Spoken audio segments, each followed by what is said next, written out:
And to do that, there was a lot of work to be done, planning requirements, etc.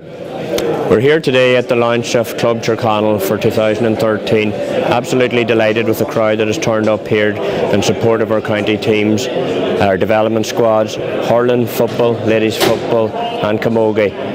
We'll also be able to cater for rounders into the future as well. It's going to be a fantastic facility, absolutely critical infrastructure for our county, all our county teams, all our schools, all our colleges. And I would just like to acknowledge the huge amount of work that has gone on so far by our Development Officer Michael McManaman. 2013 is a critical year for the GAA here in the county.